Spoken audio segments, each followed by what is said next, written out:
Hey everyone, it's Romeo here again. In this video, I want to talk about something that's also pretty important. Now, I have made two videos on this channel addressing things that I felt were pretty important um, about dreaming Spanish.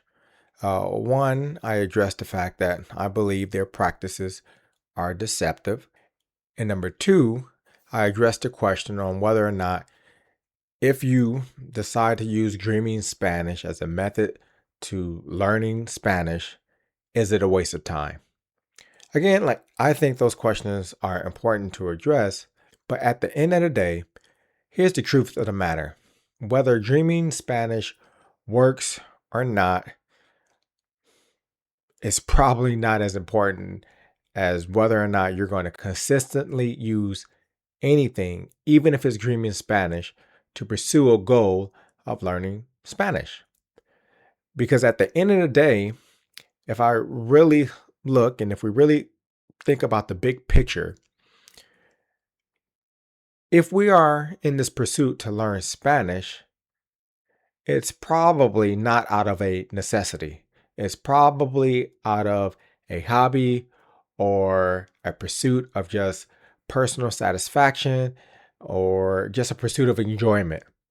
And if we lose sight of that message, or if we lose sight of the fact that we're doing this because it's fun to pursue, then we could start getting into this um, conditioning in which the things that we are doing is trying to pursue this goal of fluency so fast that we lead ourselves to doing things that we really don't enjoy.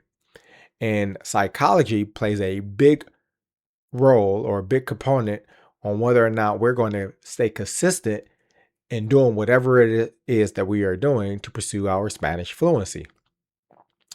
So, um, a good example is just taking my own personal goal, right? My own personal goal to learn Spanish is one of personal, but I literally can go the next 30 years of my life and never have to speak Spanish whatsoever. I literally don't have to speak Spanish. There's translator apps. Apple now has AirPods that you could put in your ear, that translates the language for you.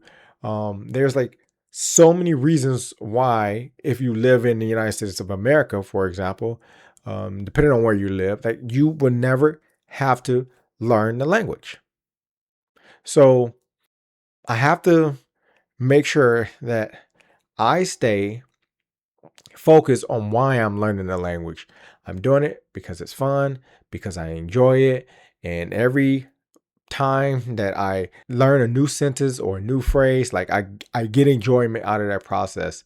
And if you lose sight of that and you get into these tits and tats with other people on whether or not you sound a certain way versus how they sound, or if you look at someone else's progress and try to compare your progress to their progress to try to figure out how you should sound, like ultimately what you're doing is you're getting into this comparison mode. And the saying goes that comparison is the thief of joy. So the point of this video is really to just say, if your goal to learn Spanish is one of just personal edification and personal enjoyment, it really doesn't matter how long it's going to take. Because if you wake up tomorrow and you are fully fluent in Spanish or whatever language that you're trying to pursue as a second language, what then? The journey stops, right? So we have to learn to enjoy the journey along the way. And if it takes us 1 year, 3 years, 5 years, whatever, as long as are enjoying the process and we're making some progress, then does it really matter how long it takes? Because once we reach that goal, all we're going to have to do is find a next goal. So anyway, I thought that was important to say because I don't want this channel to become one that has a dogmatic message about use this process or use this method to learn Spanish and do nothing else. Just do what you enjoy. If it works for you, use it. If it doesn't work for you, try another method, maybe the method that I suggest doing. But ultimately, enjoy what you're doing. And that's all I really wanted to say in this video. Until the next video, peace.